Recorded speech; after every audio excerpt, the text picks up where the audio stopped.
Bienvenidos a Tiempo de Liberar, un espacio para compartir análisis y reflexiones críticas sobre temáticas estratégicas que ayudan a comprender la realidad social, política y económica de Bolivia y de la región.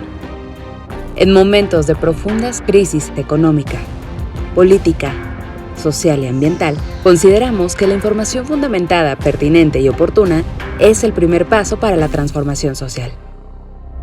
En esta oportunidad nos acompaña Miguel Miranda. Él es coordinador del área de incidencia en derechos humanos del CEDIV, filósofo con estudios y destacado trabajo en investigación social y defensa internacional de los derechos humanos.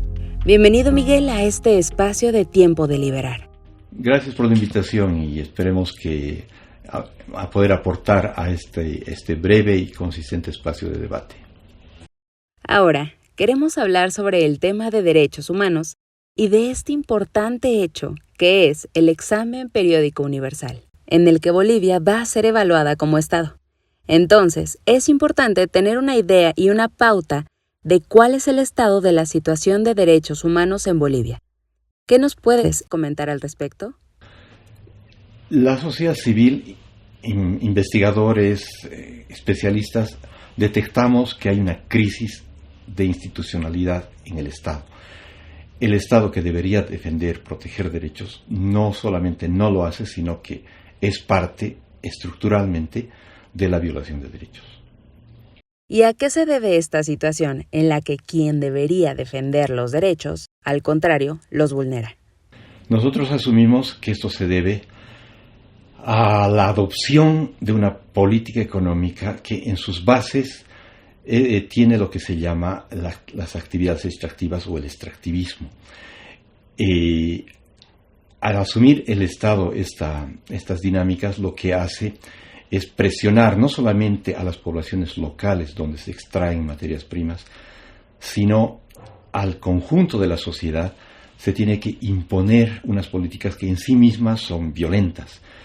Y por eso hablamos de que las violaciones a derechos se dan no solamente en los territorios, sino que tienen poco a poco un impacto creciente en la sociedad y en las instituciones, las normas del Estado.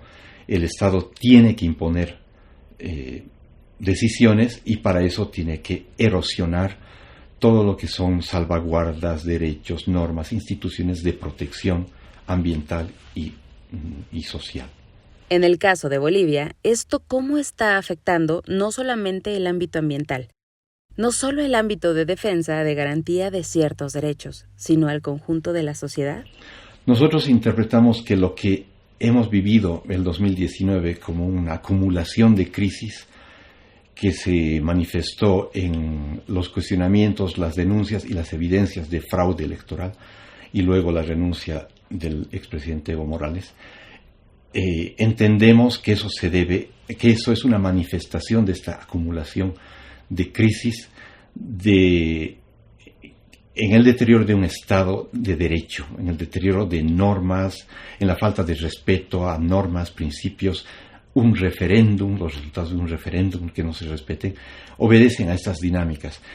El régimen gobernante al final pierde de horizonte la protección, la defensa de derechos y se concentra en quedarse en el poder, reproducirse en el poder, y estas dinámicas degeneran en una mayor, no solo ya degradación del Estado de Derecho, sino una mayor violencia contra la población. Bien, entonces ahora, en este examen periódico universal, ¿cuál es la importancia de que esta instancia, el Consejo de Derechos Humanos de Naciones Unidas, evalúe esta situación y qué implicaciones puede tener? Aquí podemos ver comparativamente que Bolivia corre el riesgo de seguir derroteros de países que ya han pateado completamente el tablero de la institucionalidad protectora de derechos. Es el caso, por ejemplo, de Nicaragua. Es un país que ya ningún mecanismo ni instancia lo puede controlar. Es un régimen que ya abiertamente ha superado todos los límites que se establecen en la relación internacional.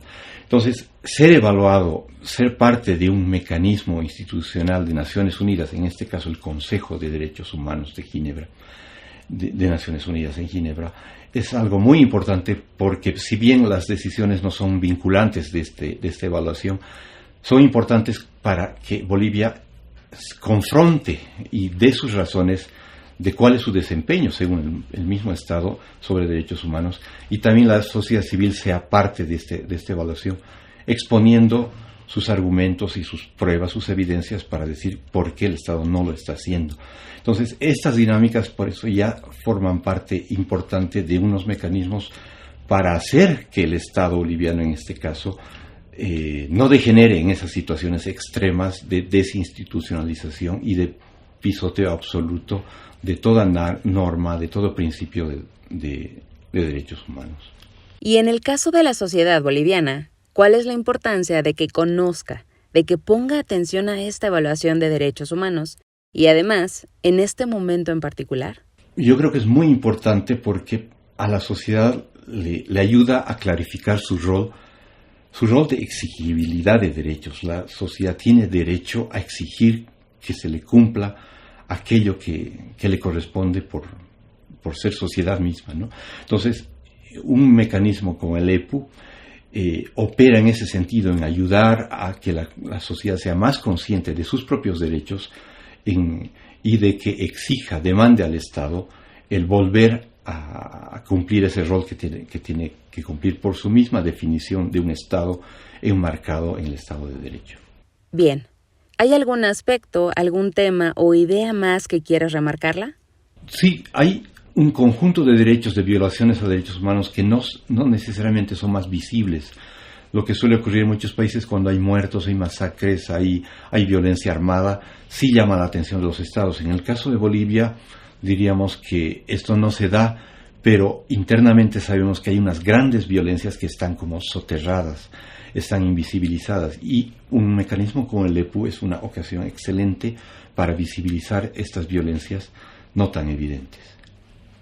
Muchas gracias, Miguel, por este aporte para poder conocer un tema tan importante. El agradecido soy yo y ojalá que podamos contribuir a fortalecer una sociedad civil crítica, informada.